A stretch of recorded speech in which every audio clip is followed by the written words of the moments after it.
board of directors. So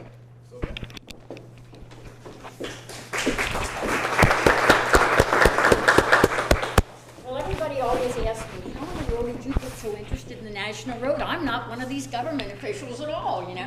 But I did teach a little bit of Ohio history when I taught, and then when I retired, I saw this little tiny article in Echoes magazine, which is the Ohio Historical Society magazine. And at that time, they were trying to get National Scenic Byway status for the National Road. Now, you know now we have All-American status for the National Road, which is the highest road status that you can get. But at that time, they didn't have that. And then they were going to have a geological survey of the National Road. And I thought, well, that's really important. You got to do that. You got to document everything. But then something struck my interest. It said this was going to increase tourism. I thought, no, that won't work. That won't work.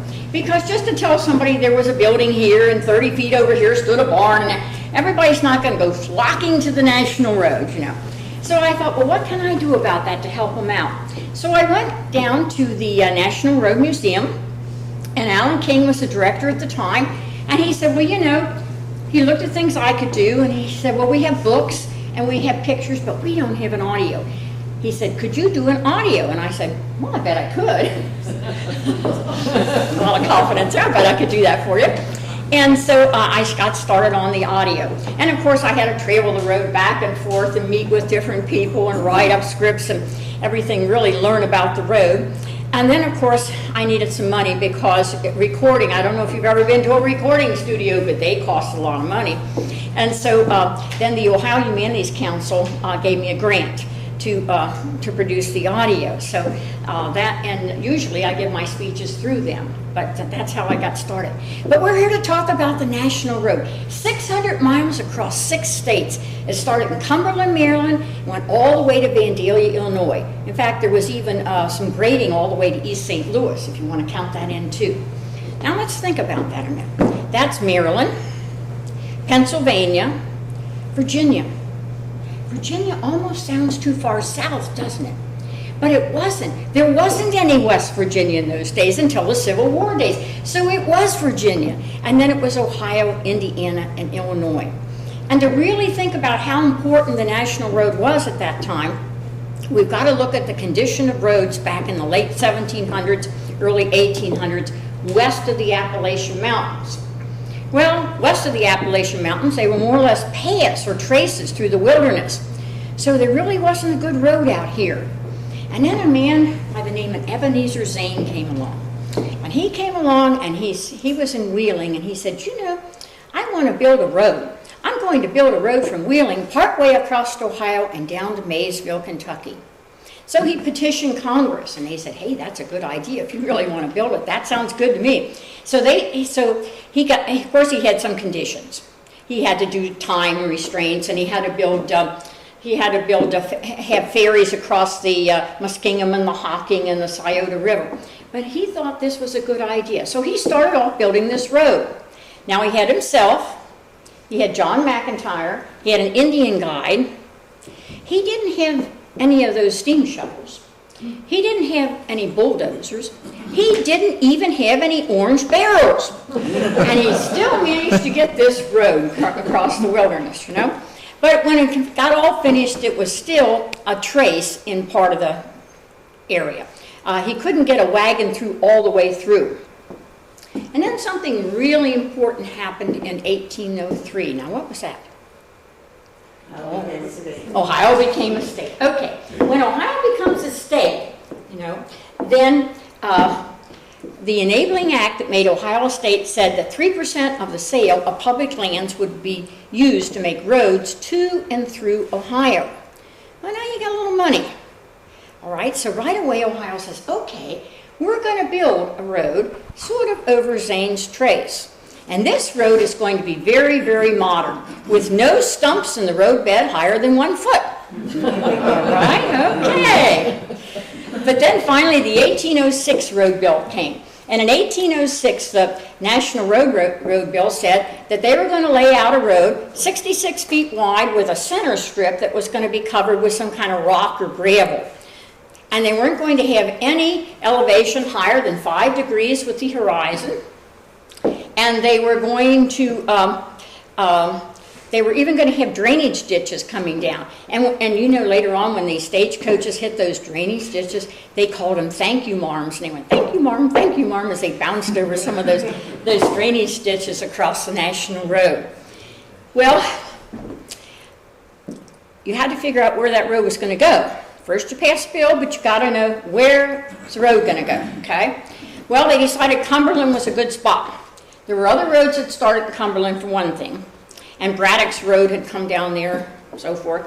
So they thought Cumberland was good. And besides, there was a road from Baltimore already to Cumberland.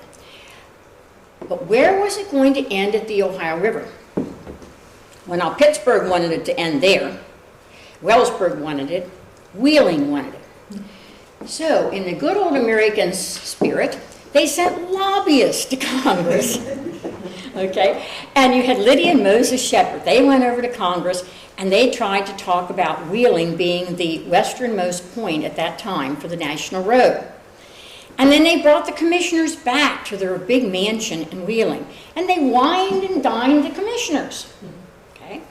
And then they told them, since it was getting into fall, that it was much too dangerous to go up over they call it Panther Mountain. It's kind of a big hill. But they told them it was much too dangerous to go all the way up there and talk to the people at Pittsburgh. So the commissioners went back to Washington and decided that Wheeling was going to be their westernmost point. Now, you know, we're going to get into Ohio, but I know my CD starts at Wheeling because I thought Wheeling was the stepping off point into Ohio. And so it starts there at Wheeling. So, now I'm going to start the CD, but you all like to sing, right? Yes. All right. So we're going to start off a little bit. For one thing, since the National Road starts in Cumberland, you've got to get to Ohio in a hurry if you're going to start the CD. So this is where we're going to get there.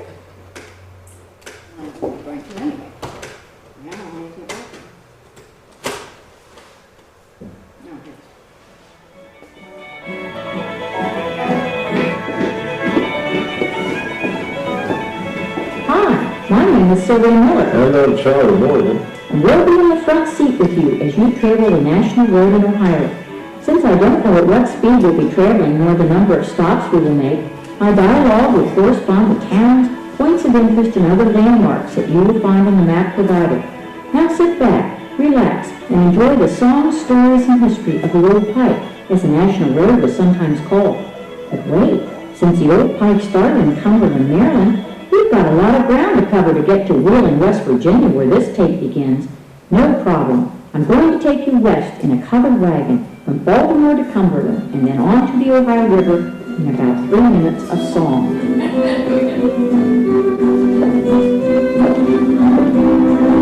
I had a farm near Baltimore. We'll get to your part in just a minute. The sea was where sea, sky, and far beyond my old home used to be. I watched the small towns change and grow, wagons come and go, till I said to my wife, goodbye, Calvin's wife, let's go west on the National Road, going west. Going west. Going west. Going west. With my wife and son, my dog and the gun, I brought the old fiddle to have a little fun. We're going west, we're going west on the National Road. Well, we said goodbye to all our friends and hitched up Hobbs and Sam. We paid our toll at the old Jug Bridge on our way to Cumberland. 'Twas there the old Pike beckoned us, tales of Ohio, where the corn grows high in the blink of an eye, out west on the National Road. Going west. Going west. Going west. Going west. With my wife and son, my dog and the gun, I brought the old fiddle to have a little fun. We're going west, we're going west on the National Road. Well, the thunder roared and the rain came down, a wagon hit a rut. A passing Conestoga stopped and pulled us from the mud. We passed the shades of death unharmed, these were known to roam. We sang thankful hymns till the light grew dim, out west on the National Road. Going west. Going west. Going west. Going west. With my wife and son, my dog and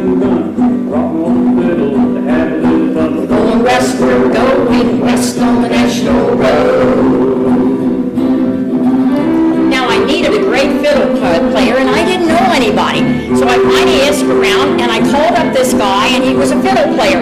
So I decided I'd go over his house and take him the song. And before I was ready to leave, my husband said, "Would you give me his name or address, phone number, just in case you don't come back?"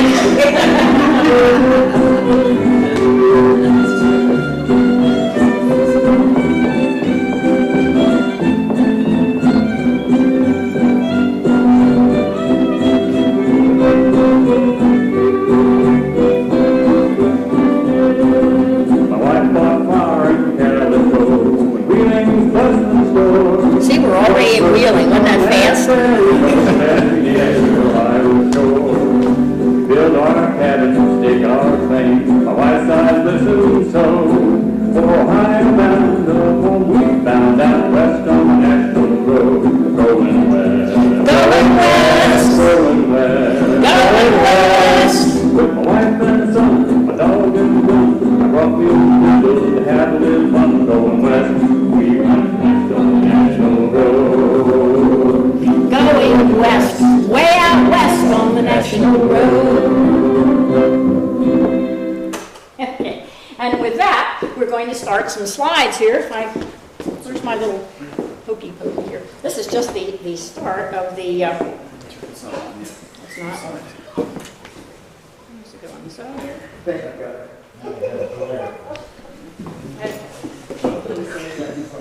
Well, now the National Road went rather straight across Ohio, which was very nice. You know that in geometry you learned that shortest distance between 2 points is a straight line, and it does go rather straight across Ohio.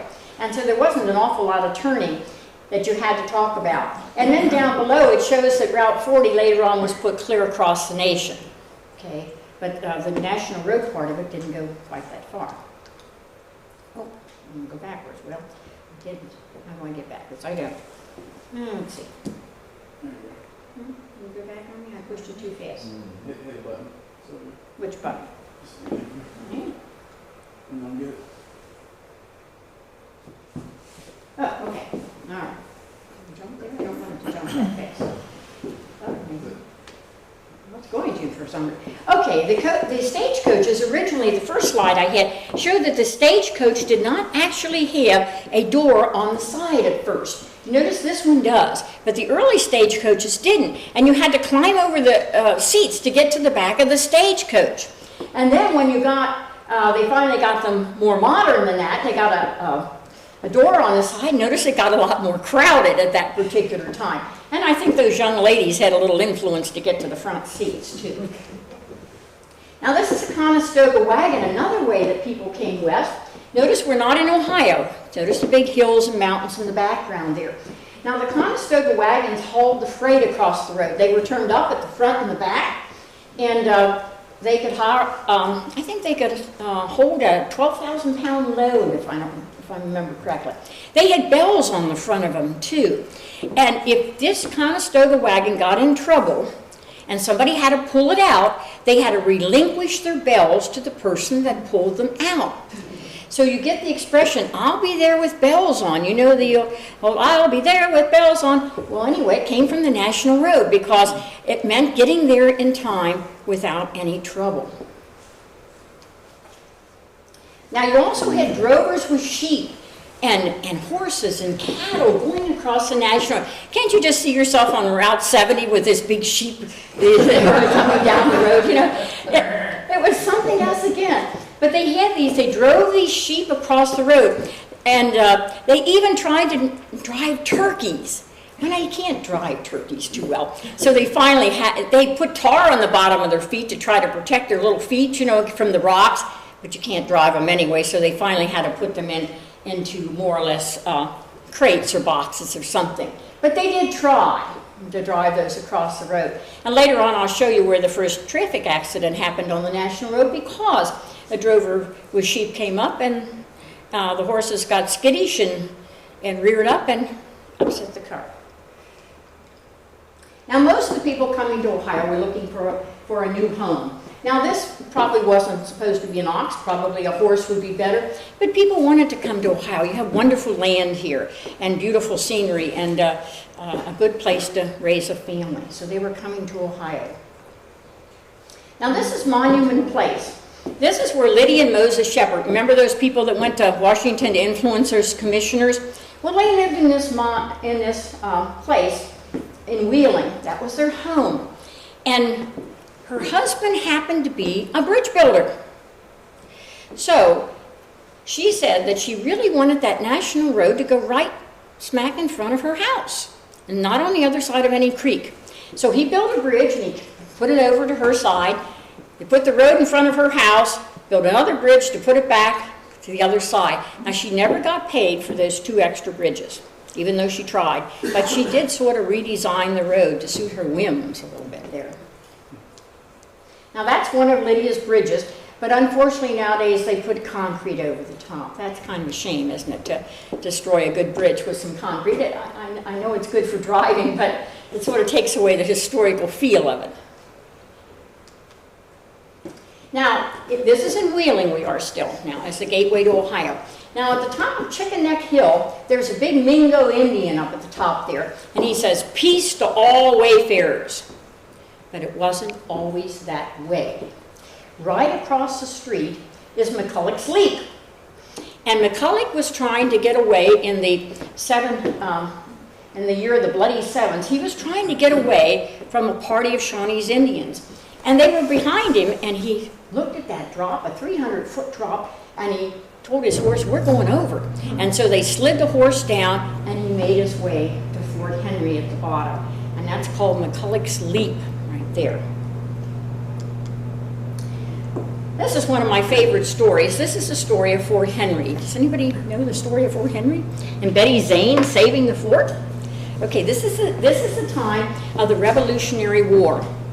Okay, and we had some trouble out in this area, and it wasn't all George Washington right up, on the coastal area. We also had some attacks out in this area, and this was Fort Henry that's located, or was located to Wheeling. All we got left today is a plaque. And I'm going to tell you the story of Fort Henry and how Betty Zane saved that fort in ballad form, if I can. "The Indians are coming. The Indians are coming," was a cry that could frighten the brave, for they knew in their hearts when the fighting did start, there were women and children to save. They all lent a hand, for the fort must stand. They'd fight to the very last man, with hope inside, for honor and pride, and a home in this wilderness land. The September sun shone round Fort Henry. 82 was the year, when a lookout high in a tree did spy hordes of Indians coming near. He slid to the ground with nary a sound before it was too late to sound the alarm so those at their farms could make for the fort's main gate. Canadian Rangers behind those braves marched with silent feet. Their courage high was do or die, no plans here for a retreat. Ebenezer Zane's decision was plain. He was one of the men in the fort. They'd not burn his cabin twice. Though under man in his home he'd stand, he'd make that sacrifice. "They're crossing the river," a sentry cried. The men spaced themselves at the wall.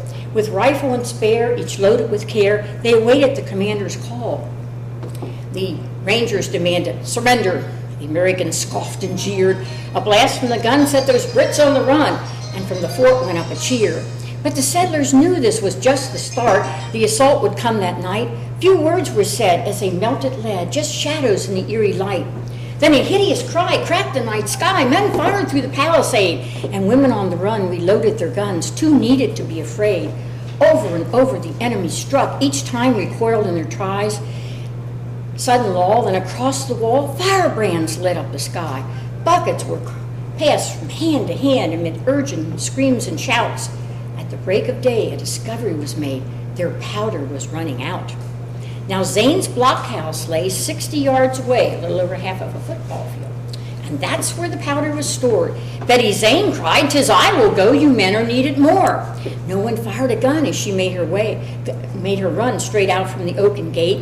Taken by surprise, the Indians weren't wise that a girl could seal their fate. With a wide grin, Zane ushered her in. Then he tied this cloth round her waist. While he filled up the fold with all it would hold, no one spoke of the danger she faced. Betty started back, zigging this way and that. On and on she ran, that cloth tight in her hand while the bullets round her cracked. Betty saved that fort, not a man was lost. Truly an heroic deed. Yet across the frontier ran the constant fear, and a warning all settlers would heed. For the Indians are coming was a cry that could frighten the brave. For they knew in their hearts when the fighting did start, there were women and children to save. They all lent a hand, for the fort must stand. They'd fight to the very last man, with hope inside, for honor and pride, and a home in this wilderness land. And that's the story of Fort Henry. Now, they actually have one of Betty Zane's dresses in the Historical Center in Wheeling, and there's a bullet hole through it. Now, what if that bullet had hit that gunpowder? Bye-bye, Betty. She wouldn't have made it, would she? Okay. These are stogies. Okay, men, what are stogies? Cigars. Yeah, they're cigars, aren't they? Well, that word stogies came from the National Road because people liked to smoke their cigars, but they were rather expensive. And so a man from Pennsylvania and finally Marsh from Wheeling decided to make these long twisted rows strips of tobacco, and they were cheaper than regular cigars at the time. And they were called stogies because they were used by the Conestoga wagon drivers along the National Road. So you get a lot of language, too, from the National Road. This is kind of neat. Here's the suspension bridge. You've been over that? All right, that's a really neat bridge. And this was designed by Charles Ellett Jr., I think, and he had designed the Niagara swinging bridges at the time. And he designed this bridge, but it was a little bit longer. And after he designed it, it was noticed to vibrate just a little bit more than it should have. Okay.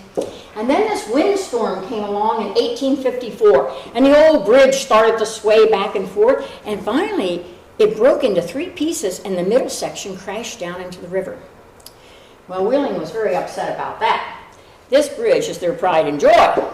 So what happens is the steamboats coming up the river made fun of the crippled structure. They would toot their whistles and and clang their bells and something in derision. And sometimes the Wheeling citizens would get on the bank and throw stones at those ships and break out all the glass in the cabins, you know. Pittsburgh tried to get this bridge declared illegal because they said that when the water was high, boats with smokestacks couldn't get under the bridge. So the court said, okay, they put an injunction against it. And Wheeling said, no, no, no, no, no. And they went back to them and declared it a postal route, and it went through. Okay, so that's how got away with that. Here's how we construct the road, National Road. Now, doesn't that look like the road structures today? I tell you, it's really different, isn't it? They used to sit on the banks with these little round hammers, and they'd have to hammer these rocks to go through a 7-inch ring at the bottom layers, and then a 3-inch ring at the top. And they used to pile them up on the side of the road there, and sometimes they said that they had to pour whitewash over them because when the boss came around, they tried to trick him and decided, well, show him several piles more than he would, so he put whitewash over the top so that he wouldn't get tricked, you know. But anyway, and then later on, a man by the name of John McAdam came along, and he decided that he would revolutionize this a little bit, and the McAdam way was to really have more layers and smaller rocks, and to compress the layers in between putting them down. And that was a step in the right direction, but there wasn't any cementing agent between those rocks yet. Have you been on roads that are rocks before? Mm-hmm. Do they stay there? No, they do not. And you're going to see pictures later on where the National Road becomes kind of muddy because when you get a lot of traffic along there and the big wagon wheels on it, those rocks aren't going to stay at this particular time. Here's the Blaine Hill Bridge. This is really a nice bridge. The top one is the Route 40 bridge, and this bottom one is an arch bridge. And when I first started to do my study, I went down, and they had big fences around, and they were going to tear this bridge down. And they have saved this bridge, and I'm hoping that someday they're going to put a park underneath. I don't know if they've ever got the park under there or not, but it really is neat. You go on down to it, and when you look up, you can see the National Road Bridge, and then you can see the Route 40 bridge. It's a wonderful sense of time when you look at that, the two different bridges spanning that same valley. This is right out of sight. This is the Blaine Hill Bridge. This is in Ohio, by the way, because we've crossed into Ohio now, and you're going up towards St. Clairsville at this particular time. Can you see it from 70? Do you know Interstate 70? I don't know whether you can see it or not. Can you see it? From one spot you can, but you have to be more toward the west end of the bridge, and you can actually see a retaining wall of 70, and you can see trucks. You can see the profile of trucks sticking by, but you cannot see automobiles. But you can actually, there are three bridges, spots. I know. Well, there are three spots in Ohio where you can see 3 centuries of national road history, of US 40 history, and one of them just west of Gratiot here. Okay. Another one's at Henrysburg. Henrysburg, I'm sure that bridge. Well, you go ahead. That's all right, that's fine. Because I know it gives a good sense of time to look at those same bridges spanning the same big valley that's down below. Now this is St. Clairsville, and the National Road, the opening ceremony for the National Road in Ohio, 1825, took place in St. Clairsville. And there's a little mile marker there in the side. And the mile markers in Ohio were made of sandstone, where they originally were made from iron over in Pennsylvania. And they always told on the front of it the distance to Cumberland, Maryland. And then they always told the mileage east and west of their location, which I think was kind of neat, because we use our trip odometer to see how far we've come, but they could go around the other side of the rock and look and see how far they had come too, which wasn't the worst idea. This is a Great Western School, and notice it has little outhouses out and back, and that's the National Road coming across there. I got to see this school inside. They had the Old Pike Festival the first week in June when I was doing my study, and they have covered wagons going across. And then you could bring your cars along behind it. Well, I said, I didn't really want to ride in a car. So Doc Householder at the time said, oh, well, you can ride one of the wagons. I was so excited. I called up my husband and I said, we get to ride 2 whole days in a covered wagon. There was dead silence at the end of it. And he did not take me up on that. I rode in the covered wagon. But it is really neat to see they're inside of it. They open that occasionally, and there's a collapsible wooden board that the teachers used to use when the old schoolhouse burned. They could take it to kids' houses and still teach them and so forth. See, they didn't get out of school at all. This is the original National Road, and it dead ends right in somebody's barn. Well, the reason that happened was when Route 40 came along, they had to eliminate some of the twisting and turning of the original pike. And so sometimes these little spurs off to the side were left there. And that's one of the original pieces of the National Road. Here's the Henrysburg Bridge he was talking about. That isn't there anymore, though, is it? But, is it? It is. Underneath. Underneath. It is, yes. I'll tell that story. Okay, it's underneath. Yes. But it's not on top like that anymore. No. And that's an S bridge at the top. And I just wish they had left some of these remnants. Sometimes in America we get too much in a hurry to tear down some of our history, which I think is a shame, because we have some nice history too. But anyway, this is an S bridge. Now, if you try to think of why they would design a bridge like this, some people said that a couple of bridge builders over a couple of beers designed such a bridge to look like this. Some of them said the flared entrances would let the animals come in better. Some said, well, it would certainly slow you down, and that would slow me down in a car today. But probably the best explanation for it is that in those days you didn't start way back in the back and build this huge expanse of a bridge over the valley. So you kind of came down and followed the contour of the land, And then if you notice, they still manage to cross the creek at a 90-degree angle.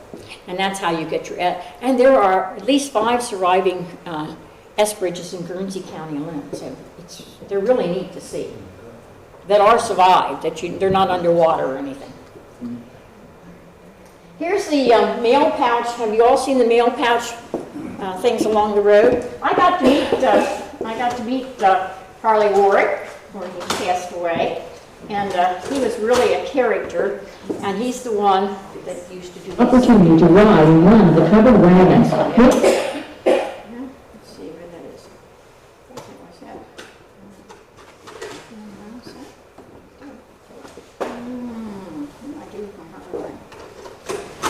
Hillary from St. Petersburg to a little western Morristown during this celebration last year. That's not it.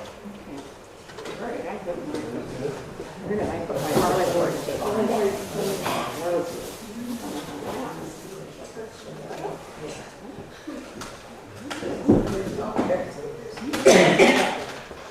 I don't know where, but anyway, Harley Warwick had these painted signs on these bridges, you know, and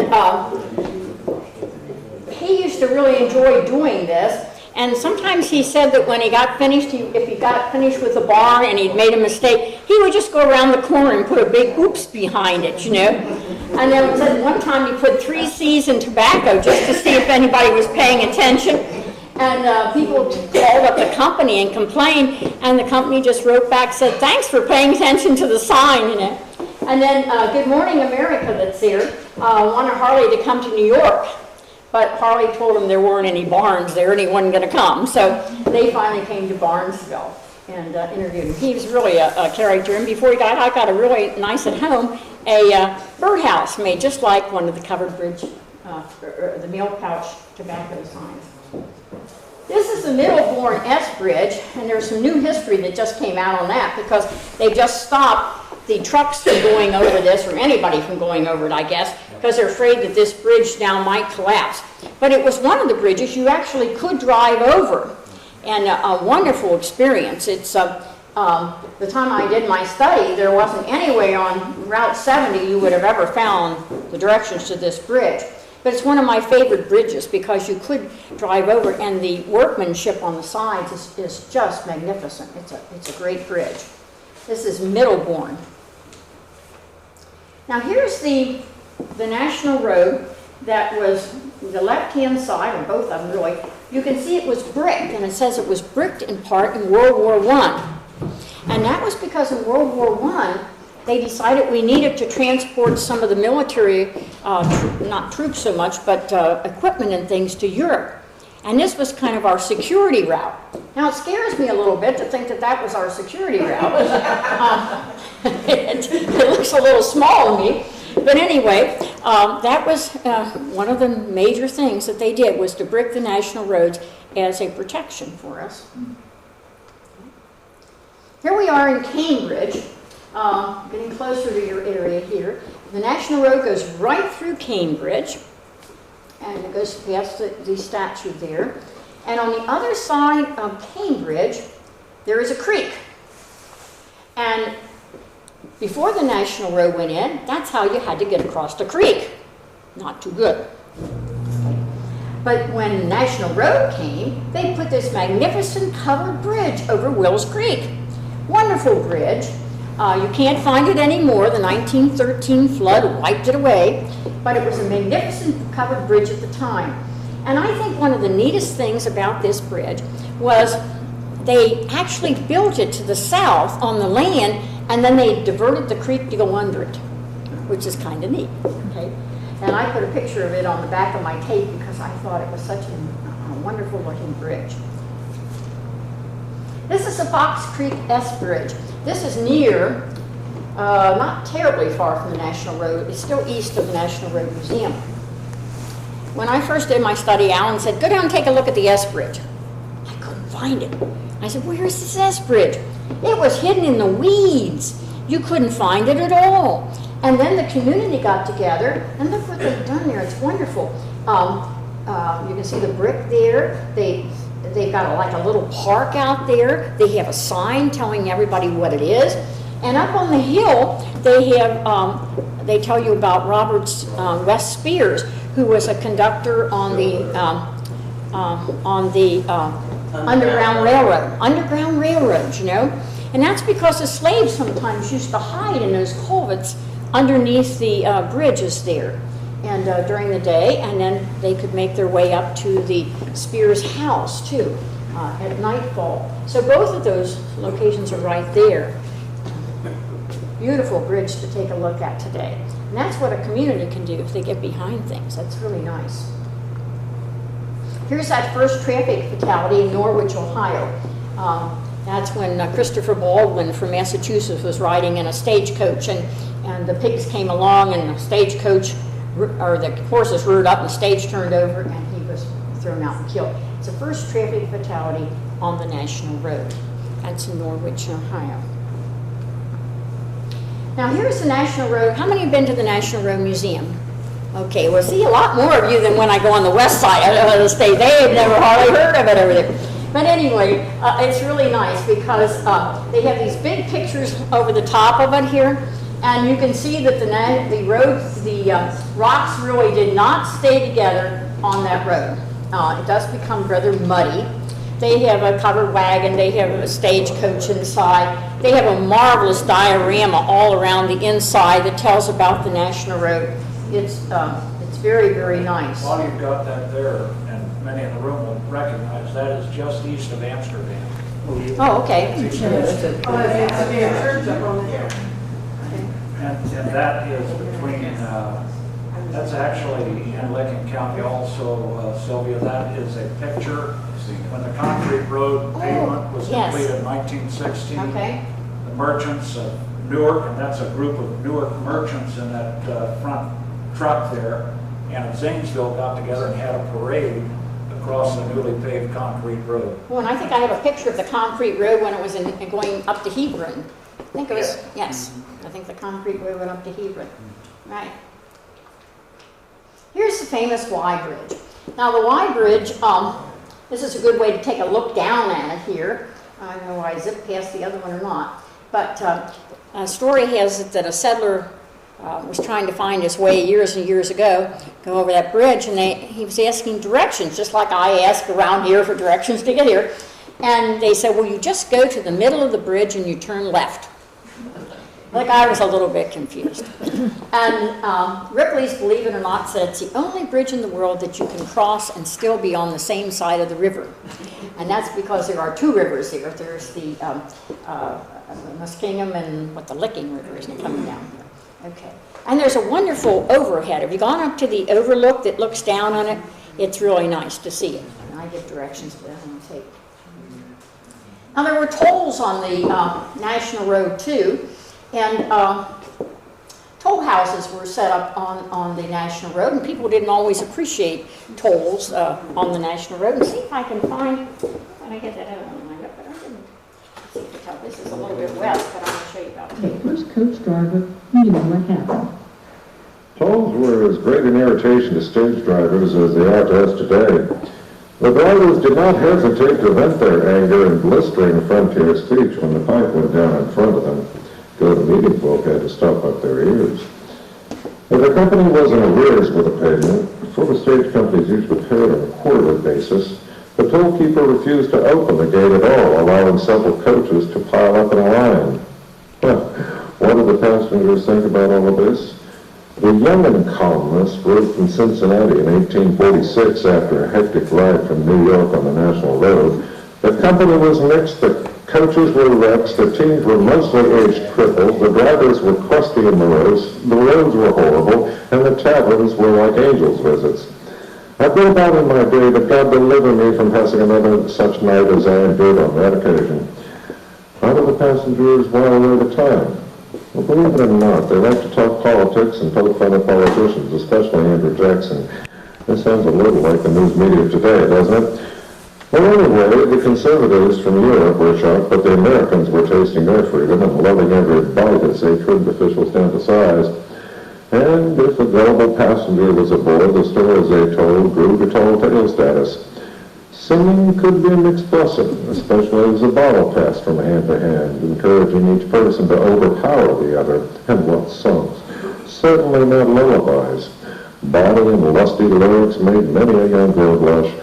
Preachers might spout scriptures, spiritualists talks of ghosts, while men with rifles and fishing rods prayed only for the opportunity to shoot pigeons or cast their rods into a stream should the stage break down. Sometimes passengers were lucky enough to pull into a town that was having an auction, a barn raising, or a rollicking country dance. One passenger remembers a night of dancing where a particular young lady looked just like a rose. Well, when it was time for the ladies to retire, the gentlemen were asked to turn their heads as the ladies lifted their skirts to mount the ladder to the loft. He recalls, when it come to Billy's turn to go up, I couldn't but turn my head a little to see if I couldn't learn anything about the geography of her leg. Don't you love stories like that that come out over the National Road? Well, you know, when we passed the Zanesville Y Bridge, it was actually covered at one time, and it had they had three big arms on the Y Bridge, and they had 4 corridors in each one of those arms. They had one for horses going, one for horses going backwards, and the one for people going forward, and the other one for going the other way. So 4 times 3 is 12. So they actually had 12 tunnels there, and in the middle room they had a big room where they had to cross over to the other eyes. Now, it's the covered bridges. I love covered bridges, and I thought I might even end particularly with this, but they on the covered bridges, they have some along the National Road, the Zanesville Y Bridge being one, and out in Preble County one time, they were having a covered bridge festival, sort of like, and they had the Smithsonian panels there, and our band was asked to play, and then they said, well, sing a covered bridge song. Well, there weren't any. So I said, okay, well, I'll write you one. So they gave me all the information from the National Road, or from the Smithsonian on the covered bridges, and of course they talked about trusses and weights and roofing shingles and what they had and paints, but I didn't pick any of those things particularly right about. I looked at the more humanistic things, and I might end with this particular song this time. Okay, this is about the covered bridge. There's an old covered bridge on the far side of town. It's one of the few in our state to be found. If the old bridge could talk, what stories we'd be told about life on the road more than a century ago. Hear the hoofbeats on the old plank floor, the water rushing below. Only patches of light to break the dark till we emerge in the sunlight's glow. The old bridge kept the secrets of lovers who part. The toll was a kiss for each plank that they crossed. So the slower the horse, the better the ride for the dock and the gal he held close by his side. Hear the hoofbeats on the old plank floor, water rushing below. Only patches of light break the dark and emerge in the sunlight's glow. In the night, the old bridge made mysterious sounds, creaking of timbers with ghosts lurking round. Dangerous thieves could hide out of sight. Yes, the bridge could be downright scary at night. Hear the hoofbeats on the old plank floor, water rushing below. Only patches of light break the dark till we emerge in the sunlight's glow. Now the bridge stands alone on the side of the road, where no horses, no wagons, no cars can cross over. Still it whispers the past, and memories are found in the old covered bridge on the far side of town. Still it whispers the past, and memories are found in the old covered bridge on the far side of town. All right. I'm running late. I think I'll turn it over to Doug and let him take it from there. Okay. Thank you very